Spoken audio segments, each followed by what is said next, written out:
ആകാശവാണി. നമസ്കാരം. വാർത്തകൾ വായിക്കുന്നത് ലിഖിത വിജയൻ.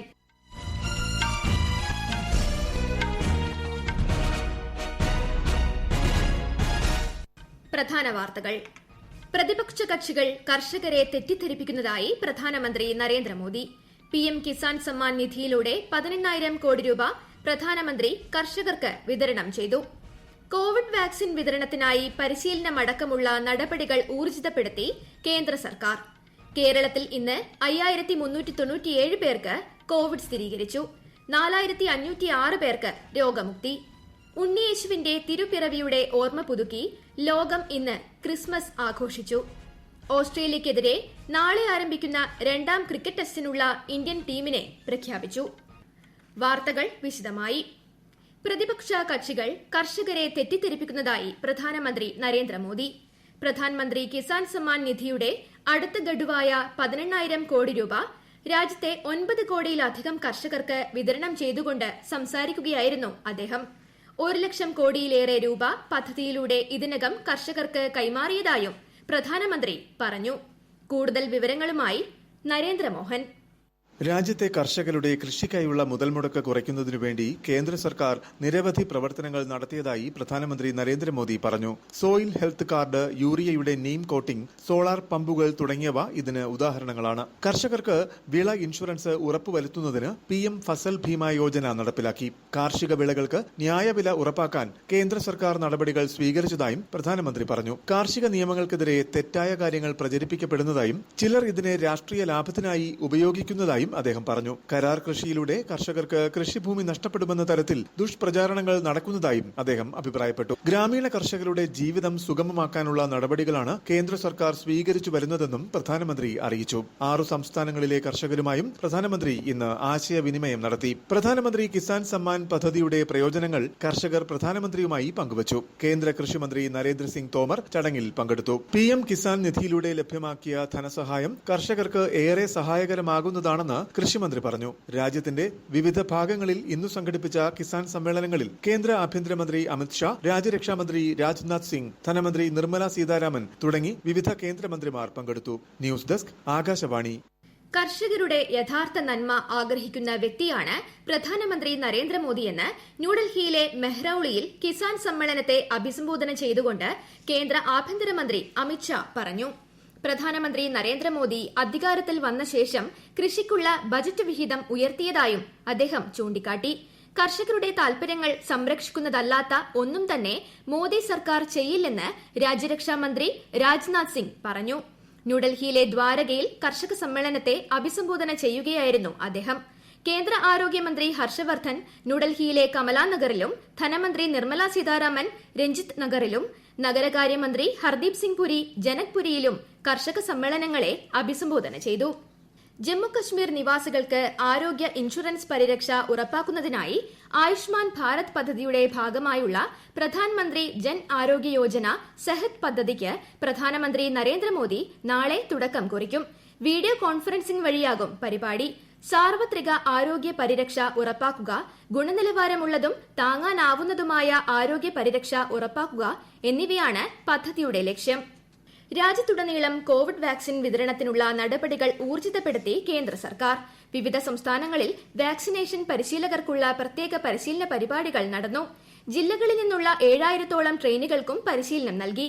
വാക്സിൻ വിതരണം, ഇത് കൈകാര്യം ചെയ്യുന്നതിനുള്ള IT പ്ലാറ്റ്ഫോമിന്റെ ഉപയോഗം, മരുന്ന് സൂക്ഷിക്കുന്നതിനുള്ള ശീതീകരണ സംവിധാനത്തിന്റെ തയ്യാറെടുപ്പ്, പ്രതികൂല സാഹചര്യങ്ങൾ നേരിടൽ എന്നിവയിലാണ് പരിശീലനം നൽകിയത്. കേരളത്തിൽ ഇന്ന് 5,397 പേർക്ക് കോവിഡ് സ്ഥിരീകരിച്ചു. 4,506 പേർ രോഗമുക്തി നേടി. 16 കോവിഡ് മരണങ്ങളും ഇന്ന് സ്ഥിരീകരിച്ചു. 48,853 സാമ്പിളുകളാണ് കഴിഞ്ഞ 24 മണിക്കൂറിനിടെ പരിശോധിച്ചത്. ടെസ്റ്റ് പോസിറ്റിവിറ്റി നിരക്ക് 11.04% ഉയർന്നു. കോട്ടയം, കോഴിക്കോട്, എറണാകുളം, പത്തനംതിട്ട ജില്ലകളിലാണ് ഇന്ന് ഏറ്റവും കൂടുതൽ രോഗബാധിതരുള്ളത്. 64,028 രോഗികളാണ് സംസ്ഥാനത്ത് നിലവിൽ ചികിത്സയിലുള്ളത്. രാജ്യത്ത് കോവിഡ് ചികിത്സയിലുള്ളവരുടെ എണ്ണത്തിൽ കഴിഞ്ഞ 24 മണിക്കൂറിനിടെ 2,000 പേരുടെ കുറവുണ്ടായി.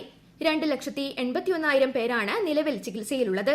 കഴിഞ്ഞ ദിവസം 23,000-ഓളം പുതിയ കേസുകൾ മാത്രമാണ് റിപ്പോർട്ട് ചെയ്തത്. 24,500-ഓളം പേർ രോഗമുക്തി നേടി. രാജ്യത്തെ ആകെ കോവിഡ് രോഗമുക്തി നിരക്ക് 95.77%. ഇന്ത്യ തദ്ദേശീയമായി വികസിപ്പിച്ചെടുത്ത കോവിഡ് വാക്സിനായ കോവാക്സിന്റെ നിർമ്മാണ പുരോഗതി ഉപരാഷ്ട്രപതി എം വെങ്കയ്യനായിഡു ഇന്ന് വിലയിരുത്തി. വാക്സിൻ വികസിപ്പിച്ച ഭാരത് ബയോടെക്കിന്റെ managing director doctor Krishna Ella, joint managing director Shrimati Suchitra Ella എന്നിവരുമായി ഉപരാഷ്ട്രപതി ഹൈദരാബാദിൽ സംഭാഷണം നടത്തി.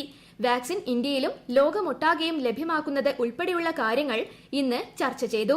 ICMR-ഉം ഭാരത് ബയോടെക്കും സംയോജിച്ചുള്ള പ്രവർത്തനങ്ങളെ ഉപരാഷ്ട്രപതി അഭിനന്ദിച്ചു. ഈ വാർത്തകൾ ആകാശവാണിയിൽ നിന്ന്. കൊറോണ ആശങ്കയല്ല, ജാഗ്രതയാണ് വേണ്ടത്. കേന്ദ്ര ആരോഗ്യ മന്ത്രാലയം പുറപ്പെടുവിക്കുന്ന നിർദ്ദേശങ്ങൾ. ജനങ്ങൾ കൂട്ടം കൂടുന്നത് ഒഴിവാക്കുക. ഇടയ്ക്കിടെ കൈകൾ സോപ്പും വെള്ളവും ഉപയോഗിച്ചോ സാനിറ്റൈസർ ഉപയോഗിച്ചോ വൃത്തിയാക്കുക. നിർബന്ധമായും മാസ്ക് ധരിക്കുക. പനിയോ ചുമയോ ശ്വാസതടസ്സമോ തുടരുന്ന സാഹചര്യത്തിൽ വൈദ്യസഹായം തേടുക. കൊറോണയെ സംബന്ധിച്ച വിവരങ്ങൾക്ക് ആരോഗ്യ മന്ത്രാലയത്തിന്റെ 1075-ലും ദിശയുടെ 1056-ലും ബന്ധപ്പെടാം. അന്തരിച്ച മുൻ പ്രധാനമന്ത്രി അടൽ ബിഹാരി വാജ്പേയിയുടെ 96-ാം ജന്മവാർഷിക ദിനമായ ഇന്ന് രാഷ്ട്രം അദ്ദേഹത്തിന് ശ്രദ്ധാഞ്ജലി അർപ്പിച്ചു. സദ്ഭരണ ദിവസമായിട്ടാണ് ഈ ദിനം രാജ്യത്ത് ആചരിക്കപ്പെടുന്നത്. രാഷ്ട്രപതിയും പ്രധാനമന്ത്രിയും ഉൾപ്പെടെയുള്ള പ്രമുഖർ അടൽ ബിഹാരി വാജ്പേയിക്ക് ഇന്ന് ശ്രദ്ധാഞ്ജലി അർപ്പിച്ചു. ന്യൂഡൽഹിയിലെ അടൽ സ്മാരകത്തിൽ രാഷ്ട്രപതി രാംനാഥ് കോവിന്ദും പ്രധാനമന്ത്രി നരേന്ദ്രമോദിയും പുഷ്പാർച്ചന നടത്തി. കേന്ദ്രമന്ത്രിമാരായ അമിത് ഷാ, രാജ്നാഥ് സിംഗ്, നിർമ്മല സീതാരാമൻ, പ്രകാശ് ജാവ്ദേക്കർ, പീയൂഷ് ഗോയൽ തുടങ്ങിയവരും മുൻ പ്രധാനമന്ത്രിക്ക് പുഷ്പാർച്ചന നടത്തി. ഉണ്ണിയേശുവിന്റെ തിരുപ്പിറവിയുടെ ഓർമ്മ പുതുക്കി ലോകം ഇന്ന് ക്രിസ്മസ് ആഘോഷിച്ചു. കോവിഡ് മഹാമാരിയുടെ പശ്ചാത്തലത്തിൽ നിയന്ത്രണങ്ങളോടെയായിരുന്നു ഇക്കുറി ആഘോഷ പരിപാടികൾ. യാത്രാവിലക്കും നിയന്ത്രണങ്ങളും ആഘോഷ പരിപാടികളുടെ പകിട്ട് കുറച്ചു. യേശു പിറന്ന ബത്ലഹേമിലും കത്തോലിക്ക സഭയുടെ ആസ്ഥാനമായ വത്തിക്കാനിലുമെല്ലാം ആഘോഷ പരിപാടികൾ ചുരുങ്ങിയ നിലയിലായിരുന്നു.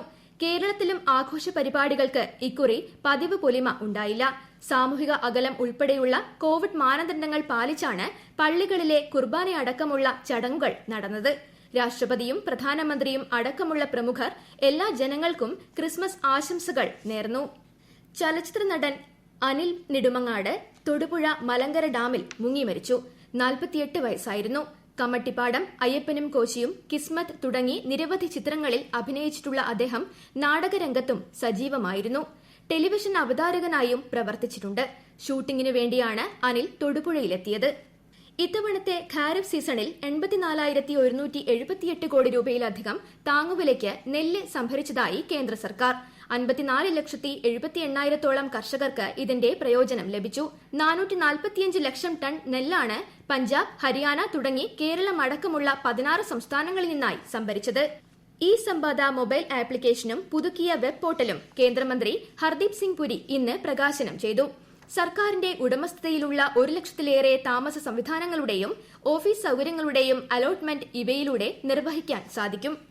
പുതുവർഷം മുതൽ രാജ്യത്തെ എല്ലാ വാഹനങ്ങൾക്കും ഫാസ്ടാഗ് നിർബന്ധമാണെന്ന് കേന്ദ്ര ഗതാഗത മന്ത്രി നിതിൻ ഗഡ്കരി.